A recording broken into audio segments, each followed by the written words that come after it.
Hello everyone. तो next हम करते हैं थर्मोडायनेमिक्स में आगे। नेक्स्ट है हमारा second law of thermodynamics. Second law of thermodynamics, ठीक है। अब सेकेंड लॉ ऑफ थर्मोडायनेमिक्स में हमारे पास क्या है कि कभी भी जो हीट है, ठीक है, अगर हम किसी सिस्टम को हीट प्रोवाइड कर रहे हैं तो वो कंप्लीट हीट कभी भी वर्क डन में कन्वर्ट नहीं होती, कुछ ना कुछ एनर्जी लॉसेस होते हैं, ठीक है। हमने फर्स्ट क्या बोला था फर्स्ट लॉ ऑफ थर्मोडायनेमिक्स में कि हीट दी है कि कुछ तो वर्क डन में कन्वर्ट हो जाएगी, कुछ इंटरनल एनर्जी में स्टोर हो जाएगी, ठीक है। वहीं से सेकेंड लॉ आया है कि अगर हम किसी सिस्टम को डेल्टा क्यू हीट दे रहे हैं, ठीक है, डेल्टा क्यू हीट दे रहे हैं तो वो पूरी की पूरी डेल्टा डब्ल्यू में कन्वर्ट मीन्स वर्क डन में कन्वर्ट नहीं हो सकती, कुछ ना कुछ एनर्जी लॉसेस होते हैं, ठीक है, कुछ ना कुछ एनर्जी लॉसेस होते हैं। हम ऐसी कोई भी मशीन नहीं बना सकते जो पूरी की पूरी हीट को क्या करे, पूरी की पूरी हीट को वर्क डन में कन्वर्ट करे, ठीक है। जैसे सपोज कर लो, इसकी बेस्ट एग्जांपल क्या है, आपके घर में वाटर टैंक्स होते हैं ऊपर, ठीक है, छत के ऊपर। अब यहाँ पे ये वाटर टैंक है, अब नीचे हमने पाइप लगा के यहाँ पे वॉश बेसिन होती है, ठीक है, फिर यहाँ पे नीचे जो एक्स्ट्रा वाटर होता है वो सिंक में जाता है, यही होता है। अगर हम यहाँ पे सपोज कर लो मैंने हाथ धोने हैं, ठीक है, हाथ साफ करने हैं, तो मैं क्या करूँगी, टैब ओपन करूँगी, जब नीचे ऊपर से नीचे पाइप से पानी आएगा, ठीक है, तो वाटर आएगा, तो यहाँ पे जब मैं हाथ धोऊंगी तो कुछ जो वाटर है, ठीक है, कुछ वाटर मेरे हाथों में लग जाएगा, ठीक है, और जो बाकी वेस्ट वाटर होगा वो सिंक में चला जाएगा। तो आपने जितना वाटर लिया था यहाँ से, क्या वो पूरे का पूरा यहाँ पे चला गया है, ठीक है, कुछ ना कुछ तो वेस्ट हुआ है ना, ठीक है। तो पूरी की पूरी हम डेल्टा क्यू को डेल्टा डब्ल्यू में कन्वर्ट नहीं कर सकते, ऐसी हमने कोई भी मशीन नहीं बना सकते, ठीक है। तो अगर आपसे पूछा जाए कि सेकेंड लॉ क्या है, तो सेकेंड लॉ की पहले डेफिनेशन लिखते हैं। It is impossible to construct a machine. It is impossible to construct a machine which converts heat completely into work done, ठीक है। तो हम ऐसी कोई भी मशीन नहीं बना सकते हैं जो पूरी की पूरी हीट को वर्क डन में कन्वर्ट कर सके, ठीक है। अब इसी बेसिस पे हमने इसी बेसिस पे बनाया है कार्नोट हीट इंजन, ठीक है, कार्नोट हीट इंजन। अब ये हीट इंजन क्या काम करेगा, ये बना सेकेंड लॉ से ही है कि पूरी की पूरी हीट को वर्क डन में कन्वर्ट नहीं कर सकते। ये क्या करेगा, हीट को मैकेनिकल वर्क में कन्वर्ट करेगा, ठीक है, हीट को मैकेनिकल वर्क में कन्वर्ट करेगा। तो हमारे पास कार्नोट हीट इंजन क्या है, हीट को मैकेनिकल वर्क डन में कन्वर्ट करेगा। अब ये कन्वर्ट कैसे करता है, इसका प्रोसेस है, जैसे ये हमारा सोर्स है, ठीक है, सोर्स हमने रखा है T1 टेम्परेचर पे, ठीक है। यहाँ पे हमारे पास हम क्या करेंगे, कुछ वर्क कर रहे हैं, ठीक है, यहाँ पे हम कुछ वर्क कर रहे हैं और जो हम क्या कर रहे हैं, सोर्स से कुछ DQ हीट ले रहे हैं, ठीक है, सोर्स से DQ हीट भी चाहे मत मानो Q1 हीट ले रहे हैं। हम क्या कर रहे हैं, सोर्स है जो कि टेम्परेचर T1 पे है, यहाँ से हम हीट ले रहे हैं Q1 और उस हीट को लेके हम कुछ वर्क कर रहे हैं, ठीक है। जो बाकी हीट वेस्ट हो जाएगी वो हमारी कहाँ चली जाएगी, सिंक में चली जाएगी, ठीक है। यहाँ पे जो वेस्ट होगी वो Q2 यहाँ पे चली जाएगी सिंक पे। अब ये टेम्परेचर है T2। अब देखो, अब सोर्स का टेम्परेचर ज़्यादा होना चाहिए कि सिंक का। हमने एक ही चीज़ पढ़ी है, हीट कहाँ से कहाँ फ्लो होती है, हीट फ्लो होती है higher temperature to low temperature. तो हीट यहाँ से ले रहे हैं और यहाँ तक जा रही है, तो इसका हाइयर टेम्परेचर होना चाहिए और इसका लो टेम्परेचर। तो T1 is greater than T2। तो यहाँ से हमें पता चला कि सोर्स हमारी क्या होनी चाहिए, हाइयर टेम्परेचर बॉडी होती है, ठीक है, हाइयर टेम्परेचर बॉडी होती है। तो सोर्स हमारा हाई टेम्परेचर पे होगा और सिंक हमारा लो टेम्परेचर पे होगा। अब यहाँ पे देखो जो वर्क डन हुआ है, ठीक है, वर्क डन एनर्जी ही है, हमने कितनी एनर्जी वर्क डन में कन्वर्ट की है, ठीक है, कितनी एनर्जी वर्क डन में कन्वर्ट की है, कितनी एनर्जी की है, Q1 ली थी हमने और Q2 दे दी, तो बची कितनी, तो वर्क डन किसके इक्वल हो जाएगा, वर्क डन हो जाएगा Q1 minus Q2, work done किसके इक्वल हो जाएगा, Q1 माइनस Q2, ठीक है, जितना डिफरेंस आएगा एनर्जी उतना हमने वर्क डन किया है, तो ये हमारा वर्क डन हो गया। अब नेक्स्ट इसमें हमने क्या निकालना है, एफिशिएंसी क्या है इसकी, एफिशिएंसी क्या है, इसको हम डिनोट करते हैं ईटा के साथ।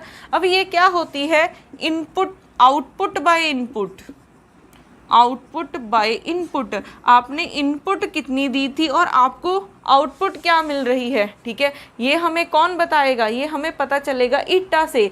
ये अगर 100% आ जाती है, ठीक है, अगर किसी की एफिशिएंसी 100% आ जाती है तो इसका क्या मतलब है कि जितनी आपने इनपुट ली थी उतनी ही आउटपुट में कन्वर्ट कर दी। बट सेकेंड लॉ ने क्या बोला है कि हम ऐसी कोई मशीन ही नहीं बना सकते कि जितनी आपने इनपुट दी थी, इनपुट ली थी, उतनी ही आउटपुट मिले, तो कभी भी एफिशिएंसी आपके पास 100% नहीं हो सकती, ठीक है, तो इसका ध्यान रखना। अब आउटपुट हमने क्या किया है, वर्क किया है, ठीक है, तो आउटपुट हमने वर्क किया है। इनपुट हमने क्या ली थी, इनपुट हमने Q1 ली थी, ठीक है, और वर्क डन की वैल्यू कितनी है, Q1 minus Q2 by Q1, इसको दोनों के नीचे लिखा तो Q1 by Q1 minus Q2 by Q1, तो यहाँ से 1 माइनस Q2 बाय Q1 आ जाएगा, तो हमारे पास ईटा की क्या वैल्यू आ गई, 1 माइनस Q2 बाय Q1, ठीक है। अब यहाँ पे एक और रिलेशन होता है, वो रिलेशन क्या होता है, अब जैसे जैसे टेम्परेचर इंक्रीज करते हो वैसे वैसे क्या होता है, हीट प्रोड्यूस होती है, तो हमारे पास जो Q हीट है वो किसके डायरेक्टली प्रोपोर्शनल है, वो टेम्परेचर के डायरेक्टली प्रोपोर्शनल है। जैसे जैसे टेम्परेचर इंक्रीज होगा वैसे वैसे आपकी क्या होगी, हीट प्रोड्यूस होगी। अब यहाँ पे हम लिख सकते हैं Q1 is directly proportional to T1 और Q2 इज डायरेक्टली, अब यहाँ पे हम कांस्टेंट भी लगा सकते हैं, तो Q2 is equal to C into T2 हो जाएगा। दोनों को डिवाइड कर दो, Q1 बाय Q2, C के साथ C कैंसिल, तो T1 बाय T2 आ जाएगा। तो आपके पास एक कार्नोट साइकिल में ये रिलेशन बहुत यूज़ होते हैं। जैसे ये एक वर्क डन का है, फिर ईटा का फॉर्मूला है, फिर उसके बाद ये आ जाता है, ठीक है। आप इसको रिवर्स कर दोगे तो क्या बन जाएगा, Q2 by Q1 is equal to T2 by T1। यहाँ पे ईटा की क्या वैल्यू बन जाएगी, 1 माइनस T2 बाई T1, ठीक है। ईटा की वैल्यू आपके पास क्या बन जाएगी, 1 माइनस T2 बाई T1। तो ये कुछ फॉर्मूले हैं जो कि बहुत इंपॉर्टेंट हैं, ठीक है, कार्नोट साइकिल में। अब हमारे पास यहाँ पे, ठीक है, हमने वर्क डन भी निकाल लिया, एफिशिएंसी भी निकाल ली, उसके बाद ये रिलेशन भी कर लिया। अब हम करते हैं इसके रिलेटेड कुछ न्यूमेरिकल्स।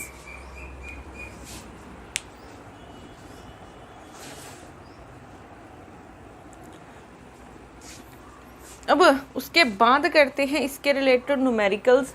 तो हमारे पास फर्स्ट है, a Carnot's heat engine is operating between source and sink whose temperature difference is 100 Celsius, ठीक है।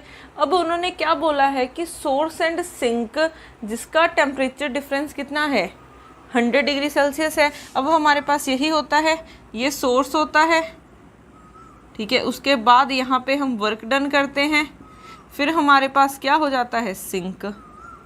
यहाँ से हम Q1 हीट लेते हैं और यहाँ पे Q2 रिजेक्ट कर देते हैं, ये T1 पे होता है और ये T2 पे होता है। तो दोनों का टेम्परेचर डिफरेंस कितना गिवन है, 100 डिग्री सेल्सियस, ठीक है। उसके बाद if it takes means 746 joule of heat from the source, ठीक है। तो सोर्स से कितनी हीट ले रहा है, Q1, तो Q1 किसके इक्वल है, 746 जूल, एंड रिजेक्ट कर रहा है 546 joule of heat to the sink. तो कितनी रिजेक्ट कर रहा है, Q2 हमारे पास कितना हो जाएगा 546 जूल। और हमें पूछा क्या है, what is the value of efficiency of the heat engine. तो हमें ईटा की वैल्यू निकालनी है। ईटा की वैल्यू क्या होती है 1 माइनस Q2/Q1, ठीक है। अब इसकी वैल्यू 1 माइनस T2/T1 भी हो सकती है, बट हमें ना तो T1 पता है ना T2 पता है, बट हमें Q1 Q2 पता है। तो क्या हो जाएगा इसकी वैल्यू 1 माइनस 546 माइनस 746। तो इसको सॉल्व करके 0.68 आ जाएगा इसका आंसर, ठीक है। तो ईटा की वैल्यू आ जाएगी 0.286। तो हमारे पास फर्स्ट पार्ट ये हो जाएगा। सेकेंड पार्ट क्या पूछा है, find the temperature of source and sink, ठीक है। मीन्स हमें T1 और T2 की वैल्यूज़ निकालनी है। तो T1 और T2 की वैल्यूज़ हम कैसे निकाल सकते हैं, ठीक है। इनकी वैल्यूज़ के लिए हमें एक ही रिलेशन पता है, वो कौन सा, कि Q1/Q2 किसके इक्वल है, T1/T2 के, ठीक है। यहाँ से देखो Q1 की वैल्यू कितनी है 746/546 इज इक्वल टू T1/T2। अब हमें ना तो T1 गिवन है ना ही T2 गिवन है, बट हम क्या कर सकते हैं, अगर हम क्या करें यहाँ से T2 की वैल्यू निकाल लें, ठीक है। या फिर हाँ, हम ऐसा करते हैं, पहले हम T2 की वैल्यू निकालते हैं, चाहे आप T1 की भी वैल्यू निकाल सकते हैं। तो यहाँ से T2 की अगर हम वैल्यू निकालें, T2 की वैल्यू निकाल रही हूँ तो क्या हो जाएगा T-100, ठीक है। T2 की वैल्यू निकाली तो T1-100 हो जाएगा, वैल्यू पुट कर दो। T1 ऐसे ही है, T2 की वैल्यू T1-100। अब हमने क्या करना है, इसको थोड़ा सा सिंप्लीफाई करना है, क्रॉस मल्टीप्लाई करो 746 T1-100, ठीक है, क्रॉस मल्टीप्लाई कर दिया। T1 इंटू 546 मल्टीप्लाई किया 746 T1 माइनस 746 2 ज़ीरोज़ आ जाएंगी, T1 546। ये इस तरफ लेके आओ 746 T1 minus 546 T1 is equal to 74600, ठीक है। माइनस करोगे 200 आ जाएगा, इज इक्वल टू 746 600, ठीक है। हमने कुछ मिस्टेक की है क्या यहाँ पे, T2, अच्छा T2 की हमने वैल्यू निकाली है T1-100, ठीक है, यही वैल्यू है हमारे पास। T1 एज इट इज़ और T2 की वैल्यू T-100 मल्टीप्लाई किया है हमने, ठीक है। उसके बाद ये आ गया। तो यहाँ से हमारे पास, यहाँ से देखो ये 2 ज़ीरोज़ के साथ 2 ज़ीरोज़ कैंसिल, तो T1 की हमारे पास क्या वैल्यू आ जाएगी, तो यहाँ से T1 किसके इक्वल आ जाएगा, 2 को डिवाइड कर दो 746/2, तो यहाँ से आ जाएगा 3, ठीक है। फिर आएगा 7 3, तो ये इतना आ गया है आपके पास, ठीक है। T1 की वैल्यू 373 आ गई है। अब अगर आप इसको देखोगे ये किस में आई है, ये केल्विन में आई है, ठीक है। अब अगर हम क्या करें इसको डिग्री में क्योंकि हमने क्या किया, इसको किस में कन्वर्ट करेंगे, डिग्री सेल्सियस में अगर हमने देखना है तो इसका आंसर क्या बनेगा, इसमें से माइनस कर दो 373 माइनस 273 माइनस करोगे तो ये 100 डिग्री सेल्सियस आ जाएगा, ठीक है। T1 की वैल्यू 100 डिग्री सेल्सियस आ जाएगी। उसके बाद हमारे पास ये दोनों का डिफरेंस कितना है 100 है, ठीक है। तो अगर T1 की वैल्यू 100 है तो T2 की वैल्यू क्या हो जाएगी, यहाँ से T2 क्या हो जाएगा T1-100, तो 100-100 कितना हो जाएगा 0, तो T2 की वैल्यू हमारी 0 डिग्री सेल्सियस हो जाएगी, ठीक है। तो T1 की वैल्यू 100 डिग्री सेल्सियस और T2 की वैल्यू 0 डिग्री सेल्सियस। अब यहाँ पे हम इसको सेल्सियस में भी ले सकते हैं, केल्विन में भी ले सकते हैं, दोनों का डिफरेंस देखना है, ठीक है। दोनों का डिफरेंस चाहे केल्विन में देखो चाहे डिग्री सेल्सियस में देखो, बात सेम रहेगी, ठीक है। तो ऐसे हम सिर्फ फॉर्मूलेज 2 यूज़ हो रहे हैं, एक ईटा का फॉर्मूला और एक हमारे पास ये वाला फॉर्मूला, ठीक है। अब करते हैं नेक्स्ट क्वेश्चन। तो नेक्स्ट क्वेश्चन में क्या है, an engine absorbs heat at a temperature of 1000 kelvin, ठीक है, वो क्या कर रहा है, हीट को ऑब्जॉर्व कर रहा है। तो हीट हम कहाँ से ऑब्जॉर्व करते हैं, यही होता है, ये सोर्स है, ये हमारे पास हम वर्क डन करते हैं, वर्क, और ये हमारे पास क्या हो जाता है, सिंक, ठीक है। ये T1 टेम्परेचर, T2, यहाँ से Q1 लेते हैं और यहाँ से Q2 देते हैं। तो वो क्या कर रहा है, T1 टेम्परेचर, ठीक है, उन्होंने कहा है engine absorb heat at a temperature of 1000 kelvin, तो इस टेम्परेचर से ऑब्जॉर्व कर रहा है, तो T1 की value 1000 kelvin and reject heat at 600, तो यहाँ पे रिजेक्ट कर रहा है, तो T2 की वैल्यू 600 आ जाएगी। If the engine operates at maximum possible efficiency the amount of work done perform by the engine, ठीक है, performed by the engine for 2000 joule heat input, ठीक है, हीट इनपुट मीन्स उसने यहाँ से कितनी हीट ली है, 2000, तो Q1 की कितनी वैल्यू आ गई है, 2000 आ गई है, ठीक है। अब हमें क्या निकालना है, वर्क डन निकालना है, वर्क डन होता है Q1 माइनस Q2। अब यहाँ पे हमें Q1 तो पता है बट Q2 नहीं पता है, ठीक है, तो हम Q2 की वैल्यू कैसे निकाल सकते हैं, ठीक है। अब देखो रिलेशन वही यूज़ करोगे, Q1 by Q2 is equal to T1 by T2, यहाँ से Q2 की वैल्यू निकालनी है, तो क्या आ जाएगी, Q1 into T2 by T1, ठीक है, मल्टीप्लाई करो, Q1 की वैल्यू 2000 है, इंटू T2 की वैल्यू 600 बाई T1 की 1000, तो यहाँ से कितनी आ गई, 2 ज़ीरोज़ के साथ 2 ज़ीरोज़ कैंसिल, एक ये कैंसिल, तो ये 1200 आ गई, ठीक है। तो ये इतना आ जाएगा, Q1 कितना है हमारे पास, Q1 2000 है माइनस 1200, तो ये आ गया है 800 जूल, ठीक है। तो यहाँ से ऑप्शन सी क्या हो जाएगा, करेक्ट हो जाएगा। तो सिर्फ स्टेटमेंट रीड करनी आनी चाहिए और एक स्टेटमेंट सफिशेंट होती है क्वेश्चन सॉल्व, इसको सॉल्व करने के लिए, ठीक है। तो एक एक लाइन का मतलब समझना क्वेश्चन में कि क्या गिवन है आपको।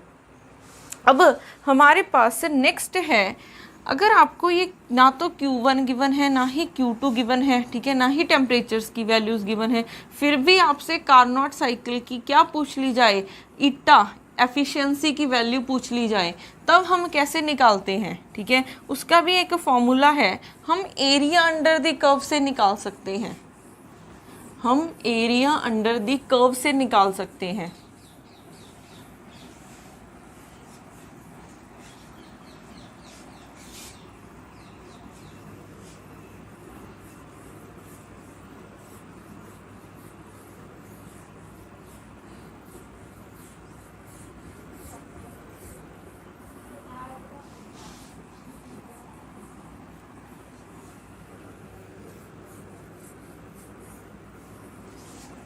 अब सपोज कर लो आपको कुछ ऐसा गिवन है, ठीक है, इस तरफ S है और इस तरफ ये कुछ, इस तरफ T होगा, इस तरफ S गिवन है, ठीक है। आपको ये गिवन है, सपोज कर लो ABCD, ये आपको कुछ ऐसे एक क्लोज्ड कर्व बोल सकते हो, एक साइकिल गिवन है, ठीक है। उन्होंने पूछ लिया कि इस साइकिल की आपको एफिशिएंसी निकालनी है, ईटा की वैल्यू निकालनी है, तो ईटा की वैल्यू कैसे निकाल सकते हैं, ईटा की वैल्यू होती है एरिया, ठीक है, area of the curve, area of the curve जैसे ABCD डिवाइडेड बाय क्या हो जाएगा, area under the curve, area under the curve कितना है, ठीक है, एरिया अंडर दी, पहले तो हमने सिर्फ इतना एरिया निकालना है, ठीक है, ऊपर हमने कितना लिखना है, सिर्फ इस साइकिल के अंदर कितना एरिया है, और divided by area under the curve means ये हो जाएगा, इसको हम मान लेते हैं E और F, तो आपने इतनी कर्व का एरिया निकालना है अब, ठीक है, एरिया अंडर दी कर्व निकालना है, area under the curve ABCD, ठीक है, ABCD नहीं हो जाएगा, अब क्या होगा EFCD, ठीक है, इस कर्व का एरिया आपने निकालना है, तो इसका फॉर्मूला याद रखना, ठीक है। इसके रिलेटेड एक क्वेश्चन करते हैं।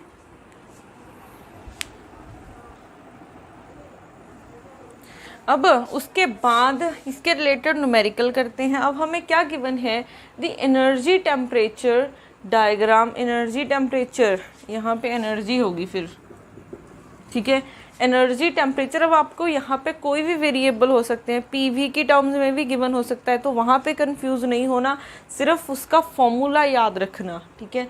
As shown in the figure the efficiency of the engines are eta A and eta B respectively, which one of the following inequalities is correct. Eta A, ये वाले हमने निकालने हैं कि इसकी कौन सी इनइक्वालिटी से करेक्ट होगी। अब हमें ईटा ए निकालना है, ठीक है। ईटा ए मीन्स इस कर्व का एरिया, ठीक है। इस कर्व के एरिया को सपोज कर लो हम कुछ ऐसे नोटेशंस दे देते हैं, ठीक है, सी डी ई एफ, तो इसकी हमने निकालना है एरिया, ठीक है।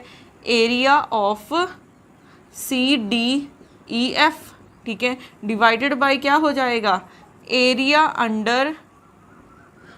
अंडर बोल सकते हैं इस कर्व के अंडर कितना एरिया है, ठीक है, area under E F curve,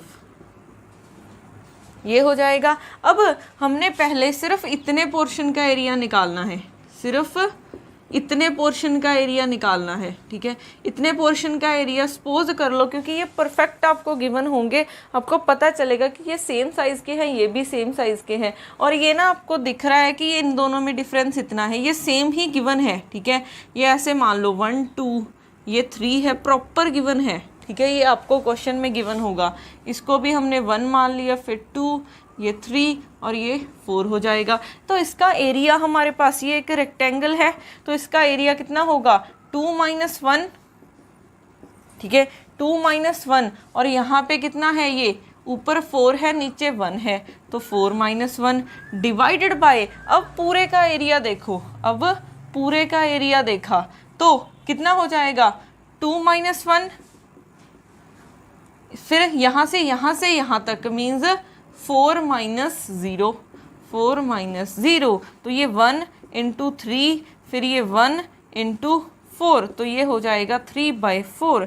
हमारे पास ईटा ए कितना आ गया है, 3/4 आ गया है। अब हम निकालते हैं ईटा बी, तो ईटा बी सेम इतना एरिया, ठीक है, तो इतना एरिया कितना होगा हमारे पास 4 - 3, ठीक है। फिर यहाँ से यहाँ तक कितना है, ये 4 पे है और ये 1 पे है, तो 4 - 1 डिवाइडेड बाय, फिर इस कंप्लीट का एरिया निकालना है, तो कंप्लीट का एरिया 4 - 3, क्योंकि लेंथ इनटू ब्रेड्थ ही होता है, 4 - 3, फिर यहाँ से यहाँ तक का एरिया कितना हो जाएगा 4 - 0, 4 - 0, तो यहाँ से क्या हो गया 1 × 3 डिवाइडेड बाय 1 × 4, तो ये कितना आ गया 3/4। तो ईटा बी भी 3/4 आया है, ईटा ए भी कितना आया है 3/4, तो यहाँ से ईटा ए किसके इक्वल हो जाएगा, ईटा बी के, तो यहाँ से हमारे पास ऑप्शन बी करेक्ट हो जाएगी।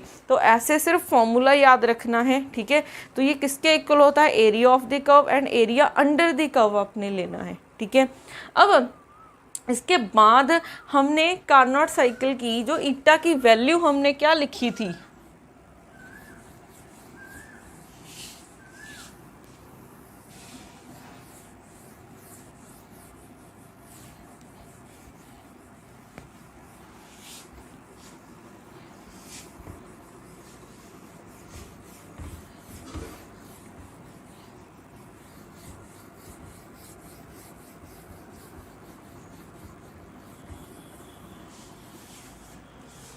हमने ईटा की वैल्यू लिखी है 1 - T2/T1 या फिर 1 - Q2/Q1।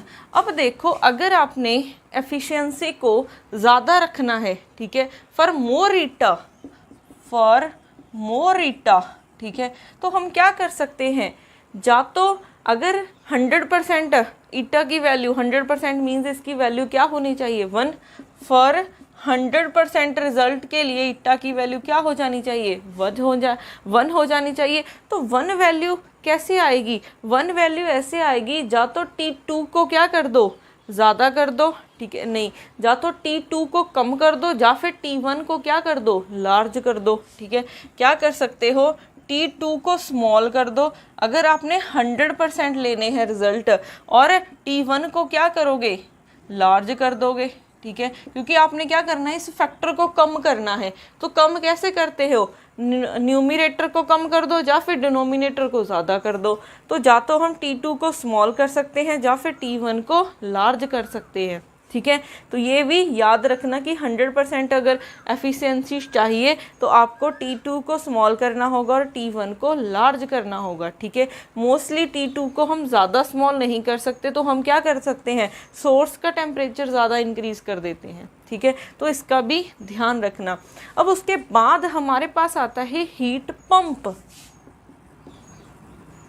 हीट पंप क्या होता है, इसको ये क्या होता है, रिवर्स ऑफ कार्नोट साइकिल, ठीक है, रिवर्स ऑफ कार्नोट साइकिल, ठीक है।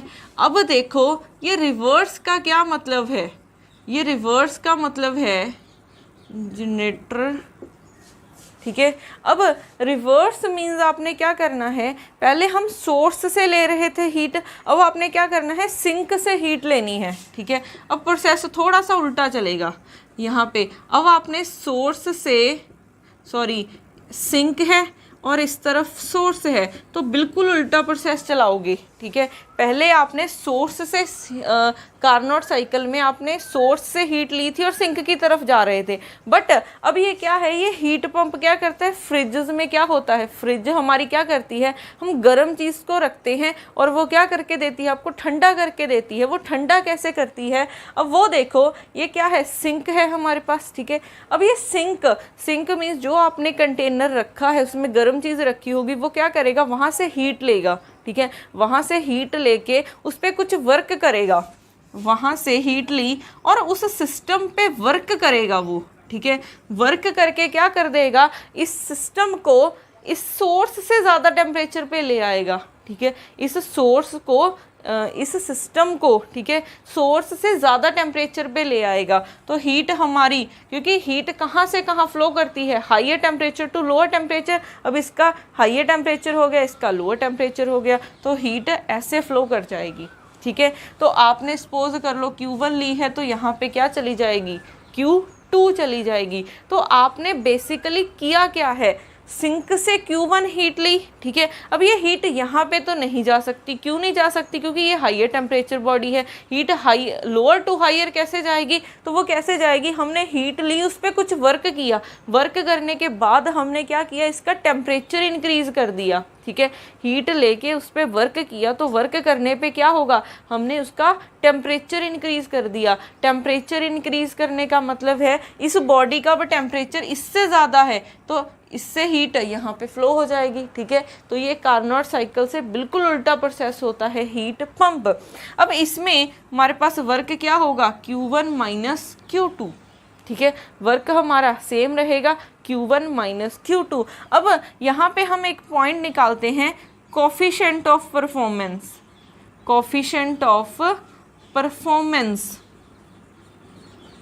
ये किसके इक्वल होता है, इसको हम K से डिनोट करते हैं। ये होता है Q2 बाय वर्क डन, और ये Q2 बाय कितना हो जाएगा, आप ना इसकी नोटेशंस पहले वाली रखो ताकि आप कंफ्यूज ना हो, ठीक है।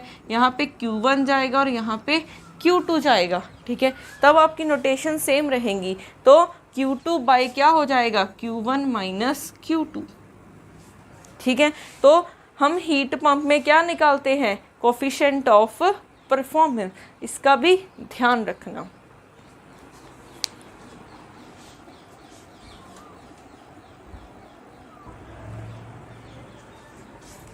अब हमारे पास नेक्स्ट है, कुछ टर्म्स हैं हमारे पास, जैसे बल्क मॉडुलस क्या होता है, ठीक है, कोफिशिएंट ऑफ वॉल्यूम एक्सपेंशन क्या होता है,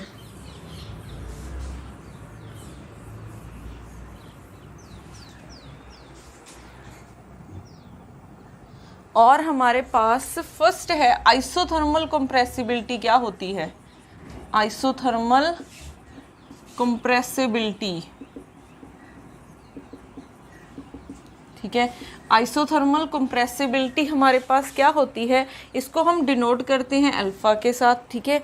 अब ये होता है हमारे पास 1/v करली v बाय करली p एट कॉन्स्टेंट टेम्परेचर। अब ये आइसोथर्मल कंप्रेसिबिलिटी है क्या कि वॉल्यूम हमारा कैसे चेंज हो रहा है जैसे ही हम प्रेशर चेंज कर रहे हैं। जैसे प्रेशर हम इंक्रीज़ करेंगे तो वॉल्यूम कम हो जाएगा, अगर प्रेशर हम डिक्रीज़ करेंगे तो वॉल्यूम क्या हो जाता है, इंक्रीज़ हो जाएगा। तो इन दोनों का रिलेशन है। तो ये वॉल्यूम कैसे वेरी कर रहा है प्रेशर के साथ, और हमने टेम्परेचर को कांस्टेंट रखा हुआ है, तो इस कोफिशिएंट को हम क्या बोलेंगे, अल्फ़ा। ये अल्फ़ा क्या है, आइसोथर्मल कंप्रेसिबिलिटी। उसके बाद हमारे पास आता है बल्क मॉडुलस, ठीक है। एक थर्ड टर्म, ये फर्स्ट टर्म है, फिर सेकंड, फिर आएगा हमारे पास, इसके बाद हमारे पास आएगा कोफिशिएंट ऑफ वॉल्यूम एक्सपेंशन, ठीक है। आपने ये 3 टर्म्स याद रखने की ज़रूरत नहीं है, सिर्फ आपने ये टर्म याद रखनी है। अब बल्क मॉडुलस क्या होगा, इसको हम K से डिनोट करते हैं, इसको उल्टा दो पूरे को, ठीक है। 1/V है तो V कर दो, मीन्स 1 कर दो तो करली P/करली V हो जाएगा। टेम्परेचर को ऐसे ही रखा, यहाँ पे माइनस है तो माइनस आ जाएगा।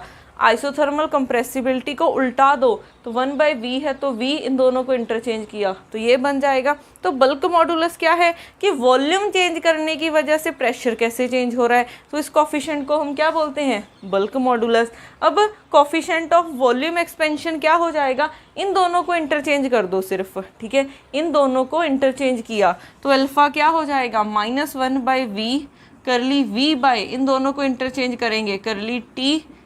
तो कोफिशिएंट ऑफ वॉल्यूम एक्सपेंशन क्या है कि आपका वॉल्यूम टेम्परेचर के साथ कैसे चेंज हो रहा है जब हमारा क्या है, प्रेशर कांस्टेंट है। तो सिर्फ ये टर्म को याद रखना, ये टर्म तो एज इट इज़, ठीक है, याद हो जाती हैं।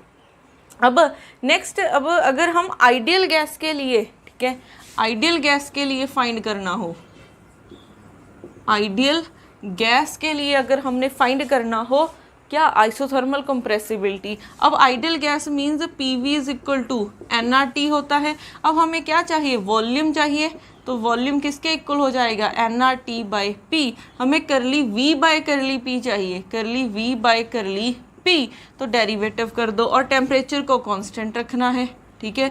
1/P का डेरिवेटिव क्या हो जाएगा, -1/P², ठीक है। तो ये वाली वैल्यू यहाँ पे पुट कर दो तो अल्फ़ा क्या हो जाएगा, -1/V की value nRT/P into nRT minus है और P² है, ठीक है। तो यहाँ से ये कैंसिल, अल्फ़ा की वैल्यू माइनस ये P ऊपर चला जाएगा, डिवाइडेड बाई P², एक कैंसिल हुआ तो -1/P, सॉरी ये माइनस माइनस तो प्लस हो गया है, तो अल्फ़ा की वैल्यू क्या आ गई, 1/P। तो ऐसे आप निकाल सकते हो, ठीक है, आइसोथर्मल कंप्रेसिबिलिटी की वैल्यू, ठीक है। अब इससे बाद, ठीक है, थर्मोडायनेमिक्स का नेक्स्ट पार्ट हम नेक्स्ट लेक्चर में करेंगे।